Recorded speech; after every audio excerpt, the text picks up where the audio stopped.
Hello guys, this is अभिषेक। दोस्तों, स्वागत है आप सभी लोगों का मेरे चैनल फिजिक्स फैक्ट बाय अभिषेक सेट में। दोस्तों, आपको आज सुबह में केमिस्ट्री की वीडियो प्रोवाइड की गई है। तो सुबह में आपको केमिस्ट्री के साथ साथ अब मैं जो फिजिक्स के जो बचे खुचे चैप्टर हैं, जो कैनेमेटिक्स हुआ, वर्क पावर एनर्जी हुआ, रोटेशनल मोशन हुआ, ग्रेविटेशन हुआ, इन सब के वीडियोस जो है वो आपको सुबह जो केमिस्ट्री है उसकी वजह से नहीं मिल पा रहा है। तो अब हमने सोचा है कि आपको ये जो बचे हुए चैप्टर हैं इनके वीडियोस जो है वो शाम को प्रोवाइड कराएंगे।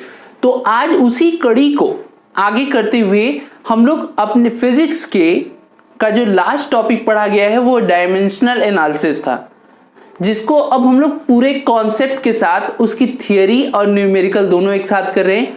आज के लिए जो हम लोग का महत्वपूर्ण और मजेदार टॉपिक है उसका नाम है परसेंटेज एरर, जिसका आज हम लोग पार्ट फर्स्ट पढ़ेंगे। तो दोस्तों, अब वीडियो का में पूरे कॉन्सेप्ट के साथ कि कैसे क्या क्या होता है, फार्मूला और उसके बाद न्यूमेरिकल पढ़ेंगे। तो सबसे पहले आज डिस्कस करते हैं कि एरर क्या होता है।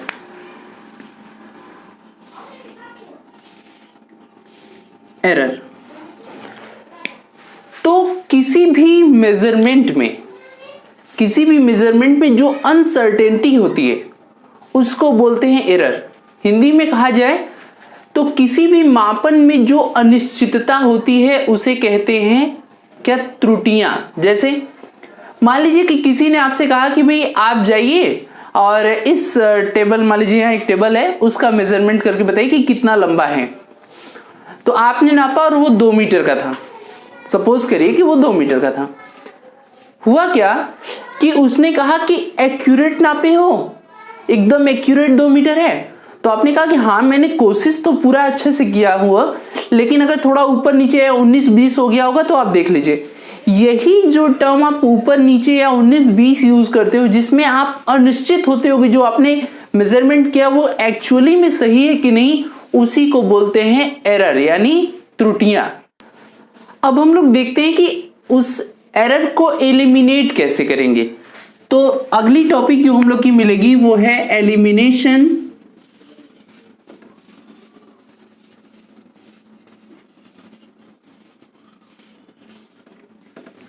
एलिमिनेशन ऑफ एरर, मतलब त्रुटियों की प्राप्ति या त्रुटियों की गणना करना है। तो सपोज करिए, मान लीजिए कि आपको कोई क्वांटिटी है A, इसका मेजरमेंट करना है।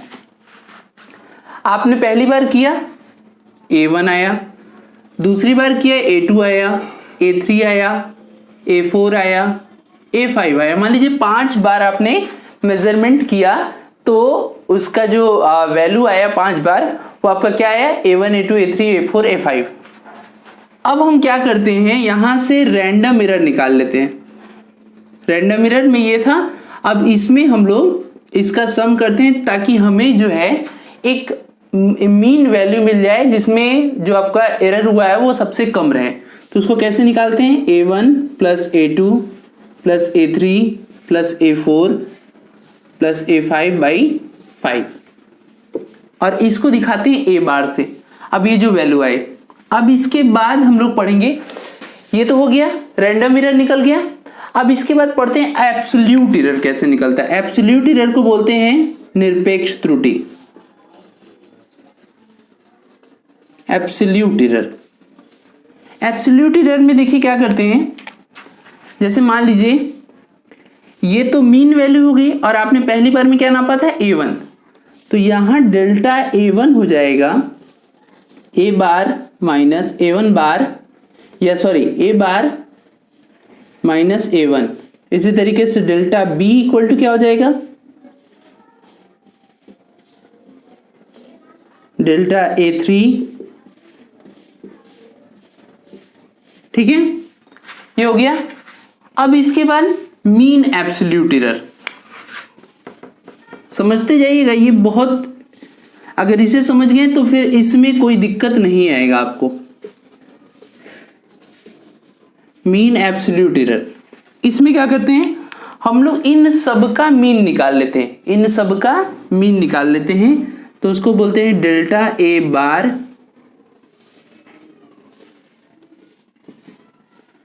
इसमें डेल्टा A1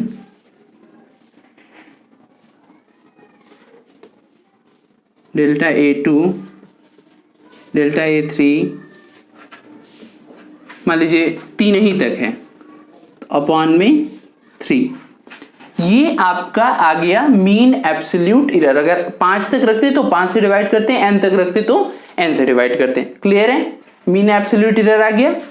अब बात कर लेते हैं, ये सब बेसिक कॉन्सेप्ट है, इसको समझ के चलिएगा कि एब्सोल्यूट एरर क्या होता है, मीन एब्सोल्यूट एरर क्या होता है, रैंडम एरर क्या होता है। इसके बाद हम लोग को पढ़ना है रिलेटिव एरर, जिसको बोलते हैं आपेक्षिक त्रुटियां।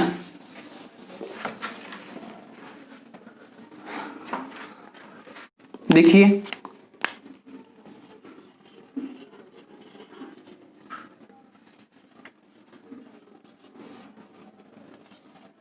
रिलेटिव एरर में क्या होता है, इक्वल टू यहां देख लीजिए मीन एब्सोल्यूट एरर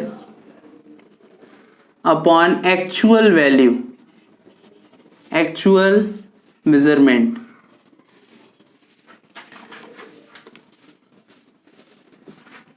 अब मान लीजिए रिलेटिव कैसे निकालेंगे, तो इसकी वैल्यू हो जाएगी डेल्टा ए बार अपॉन में ए। ये आपका मीन एब्सोल्यूट रिलेटिव एरर है, जिसको आपेक्षिक त्रुटि भी कहते हैं, और साथ ही साथ इसे हम लोग भिन्नात्मक त्रुटि के भी नाम से जानते हैं। ठीक है, अब इसके बाद एक और टर्म बचा हुआ है जो इंपॉर्टेंट है, और समझ लीजिए कि इन सब में सबका जो है वो प्राण है, आत्मा है, और वो क्या है, परसेंटेज एरर। ठीक है, अब जो अगला टॉपिक है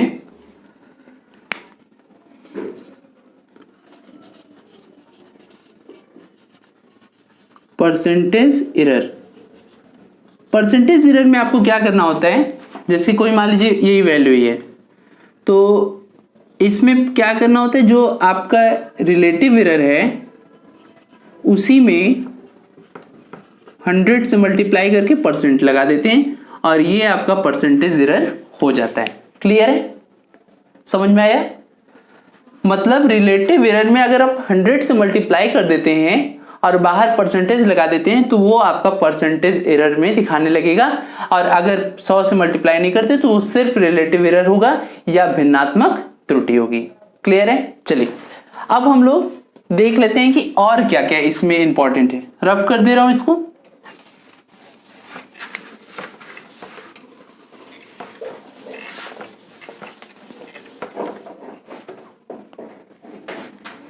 अब टर्म है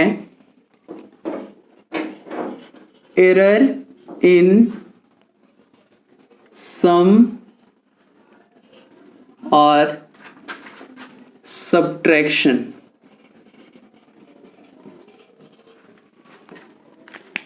मान लीजिए एक राशि है z equal to a plus B. इसको मेजरमेंट जब किया उस समय a में जो एरर हुआ था वो डेल्टा a हुआ। जैसे दो राशियां हैं, मान लो कि एक लेंथ है और एक हाइट है, उन दोनों को ऐड करने पर कोई नई राशि मिल रही है। तो a में जो एरर है वो डेल्टा a है, और b में जो है वो b है। तो इस पूरी क्वांटिटी को नापने में जो एरर होगा वो आपका delta a plus delta b हो जाएगा। इसी तरीके से अगर मान लीजिए राशि कुछ इस तरह से है, a माइनस बी है, अगर a माइनस बी के फॉर्म में है और फिर भी इसमें डेल्टा a का एरर होता है और इसमें डेल्टा b का एरर होता है, तो भी जो डेल्टा z होगा वो delta a plus delta b होगा। अच्छा, आप सोच रहे होंगे कि a था तो a प्लस बी समझ में आया, जब a प्लस बी है तो delta a plus delta b समझ में आया, लेकिन माइनस है तो ऐसा क्यों नहीं हुआ? तो भाई एक चीज जान लो कि आपने गलती किया है, आपने इस चीज को नापने में भी गलती किया है और इसे भी नापने में गलती किया है, तो गलतियां तो जुड़ती है ना भाई। सपोज करो कि आप कोई ऐसा काम करो जो पाप का काम है, ठीक है, एक जगह पाप किए और दूसरी जगह पाप किए, तो ऐसा जब भी आपका गिना जाएगा तो दोनों ऐड कर दिया जाएगा ना। ऐसा तो है नहीं कि भाई आपने एक काम किया उधर का, एक जिले में एक पाप कर गया दूसरे जिले में, वो तो जुड़ेगा नहीं। तो गलतियां, एरर हमेशा सम होता है, ध्यान रखिएगा, चाहे वो सम में रहे तब भी, और अगर सब्ट्रैक्ट हो रहा है तब भी आपका वो सम में रहना चाहिए। तो ये तो क्लियर हो गया कि एरर इन सम और सब्ट्रैक्शन। अब ये देख लेते हैं कि मल्टीप्लीकेशन और डिवीजन में क्या होता है।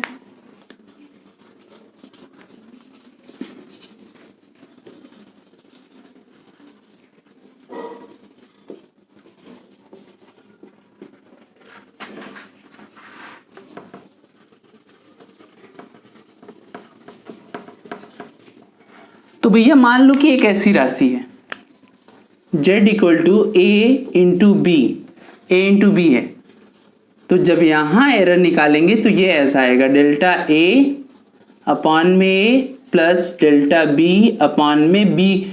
और मैंने आपको अभी बताया था कि गलतियां हमेशा जुड़ती हैं, चाहे वो प्लस रहे, माइनस रहे, इंटू रहे, डिवीजन रहे। डिवीजन का भी बता देता हूं, मान लो z है वो a प्लस बी है, अरे a अपॉन बी है, तो जो डेल्टा z अपॉन z होगा वो डेल्टा a अपॉन में a plus delta b upon में b होगा। इसका मतलब है कि हर केस में आपको प्लस ही करना है, ठीक है। ओके, समझ में आया? प्लस माइनस इंटू डिवीजन का क्लियर हो गया। चलिए अब देख लीजिए एक अन्य तरीका। अब इसको रफ कर दूं, चलिए इसको रफ कर रहा हूं मैं।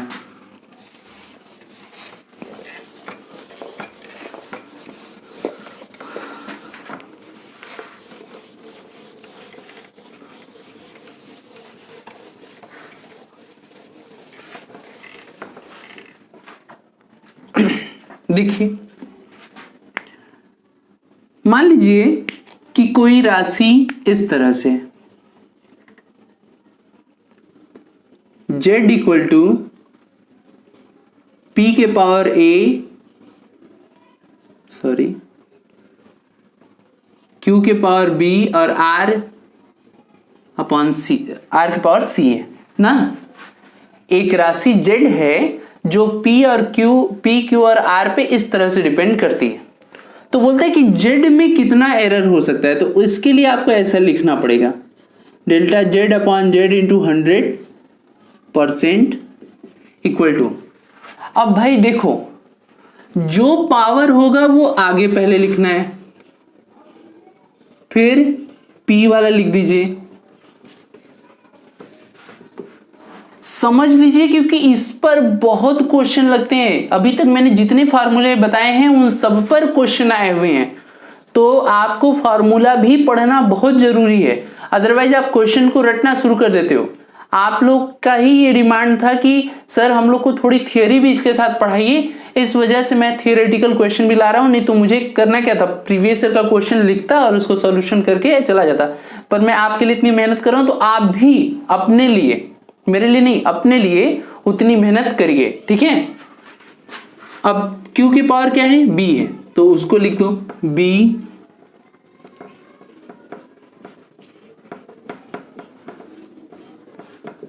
इसी तरीके से। अब देखो ये नीचे है तो माइनस नहीं होगा, हमने बताया त्रुटियां हमेशा ऐड होती हैं। तो c delta r upon r into 100%। Okay, clear है? अच्छा अब देखिए ये सारी चीजें तो हो गई, ठीक है। अब इस पे जो कुछ जो सबसे कॉमन क्वेश्चन है पहले उनको बताता हूं, फिर जो एग्जाम में आए हैं उनको बता देता हूं, ठीक है। तो आप अब देखना शुरू करेंगे। क्वेश्चन बोल दिया एक घन की भुजा के मापन में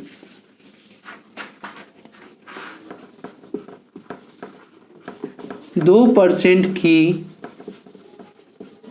त्रुटि होती है। घन के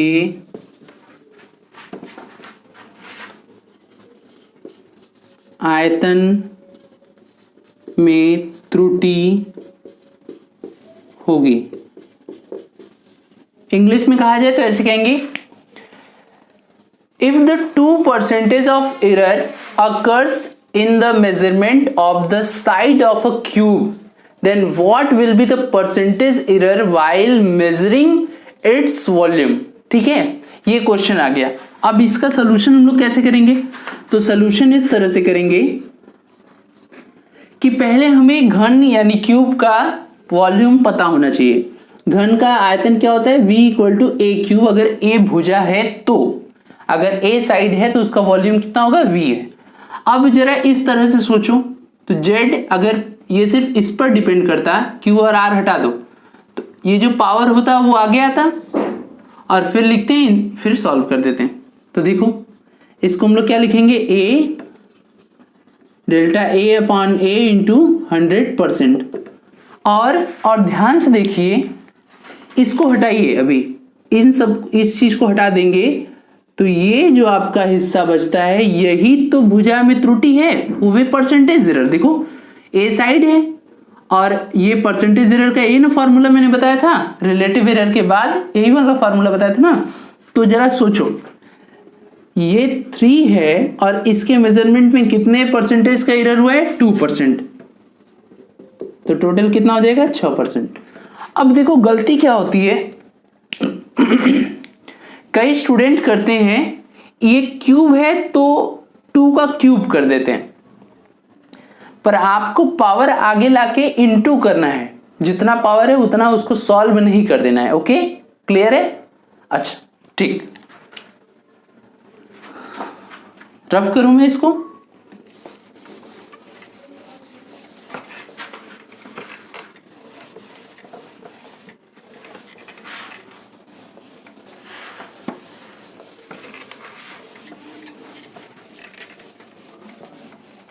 अब मान लीजिए कि एक क्वेश्चन ऐसे दे दिया, क्वेश्चन नंबर 2 है ना,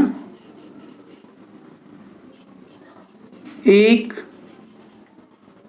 छड़ की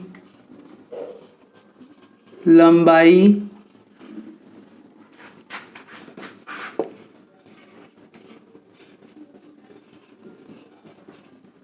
मीटर है, इसके मापन में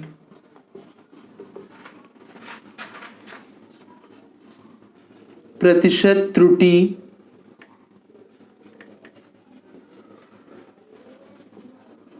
होगा। ये दे दिया। अब जरा सोचो कि क्वेश्चन सिर्फ इतना दिया हुआ है और आपसे प्रतिशत त्रुटि पूछ रहा है, तो अब ऐसे आप क्या कर सकते हैं? तो देखो, ये छड़ की लंबाई थी 20 मीटर और ये जो प्लस माइनस लगा हुआ है, इसका मतलब है कि यही अनसर्टेनिटी है, यही आपका अनिश्चितता है, यही वो थोड़ा ऊपर नीचे हो गया है। ये एक रॉड की लेंथ दी हुई है 20 प्लस माइनस 0.5 मीटर, बोल रहा है कि find the percentage error while it's measuring ना। तो आप इसमें क्या करोगे, ये जो रहता है ये वाला हिस्सा, यही आपका डेल्टा ए का काम करेगा, ये आपका डेल्टा ए का काम करेगा और एक्चुअल वैल्यू जो है वो आपकी 20 है। अब परसेंटेज एरर निकालने के लिए आप क्या करते हैं? Delta A upon A into 100%। अब अगर आपको पसंद नहीं आ रहा है, क्यों नहीं भाई, हम ए से लंबाई को नहीं दिखाएंगे, चाहे आप कितना भी कह लीजिए मैं ए से लंबाई को नहीं दिखाऊंगा, तो मत दिखाओ भाई, तुम यहां यल कर लो, आप यहां यल कर लो, आपकी संतुष्टि के लिए वही सही ना। तो क्या होगा, अब यहां पर इसकी वैल्यू आप देखो, तो 0.5 और ये हो गया 20, ये 100%, ये कट कर दिए 5 टाइम्स में और 5 5 जा, तो इसके मेजरमेंट में कितने परसेंटेज का एरर हुआ है? 2.5 का हो सकता है। ये वो हो सकता है कि वो 2.5% ज्यादा नाप दिया हो सकता है कम नाप दिया हो। तो ऐसे क्वेश्चन भी आपके एग्जाम में बन जाते हैं जिसमें आपको ये पता करना होता है कि क्या दे दिया है, तो सिर्फ इतने से ही आपका काम हो जाएगा। ओके, चलिए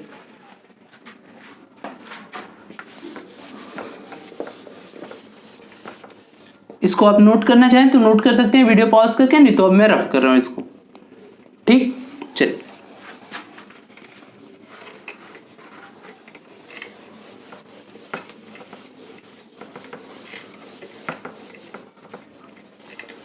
अभी मैं एकदम जनरल क्वेश्चन बता रहा हूं और जो एग्जाम में पूछे भी गए हैं पहले, तो आप इनको सीखिए, फिर इसके बाद जो अभी लेटेस्ट पूछे गए हैं उनको भी करवाएंगे। तीसरा क्वेश्चन है,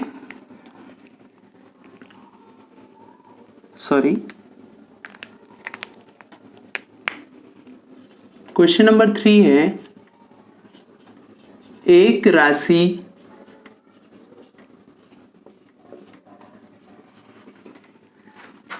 p equal to x power a y power x cube y square z से प्रदर्शित है।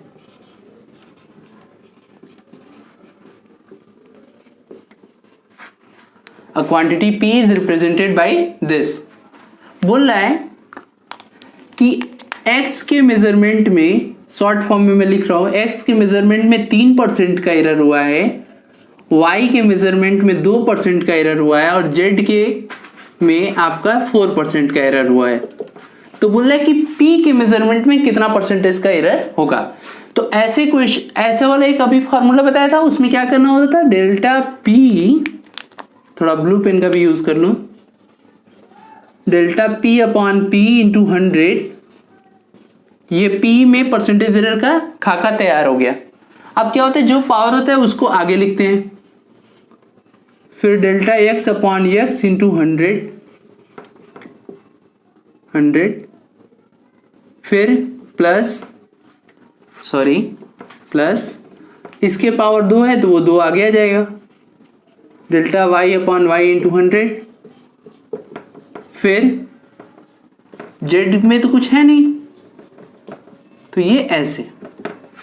अब जरा सोचो, x के मेजरमेंट में कितना हुआ है, 3%, y के मेजरमेंट में कितना हुआ है, 2%, और z में 4%। इसमें तो कोई पावर है ही नहीं, तो यहां से आएगा 9%, यहां से आएगा 4% और यहां से आएगा 4%। तो टोटल कितना हो गया, 9 4 13 और 13 4 17%। 17% का एरर हो जाएगा। ठीक है, अब आते हैं कुछ थोड़ा इससे टफ क्वेश्चन पर। ठीक है, उसको देखते हैं। क्वेश्चन नंबर 4 है, the mass and density of a solid sphere are measured to be 12.4 plus minus 0.1 kg and 4.6 plus minus 0.2 kg per metre cube. Calculate the volume of sphere with its error. एक ठोस गोले का द्रव्यमान तथा घनत्व क्रमशः 12.4 plus minus 0.1 kg है तथा घनत्व क्या है, 4.6 plus minus 0.2 kg per metre cube है। इसके आयतन त्रुटि सीमा के साथ है, इसका आयतन त्रुटि सीमा के साथ है। तो सबसे पहले ये देख लो कि डेंसिटी इक्वल टू होता है मास अपॉन वॉल्यूम। तो वॉल्यूम इक्वल टू क्या हो जाएगा, मास अपॉन में डेंसिटी। तो सबसे पहले जो एक्यूरेट वैल्यू है उसके साथ साथ हम पहले एक्चुअल वॉल्यूम निकाल लेते हैं। 12.4 समझिएगा ध्यान से, इस क्वेश्चन को समझ लेंगे बहुत आसान हो जाएगा। फिर 4.6 इसको सॉल्व करेंगे, आ जाएगा 2.7। ठीक है, आप इसको चेक कर सकते हैं, 2.7 के आसपास आ जाएगा। तो ये तो एक्यूरेट वैल्यू हो गई। अब आपको एरर भी देखना है, तो डेल्टा v अपॉन में v इक्वल टू क्या हो जाएगा, delta m upon m plus delta d upon में d।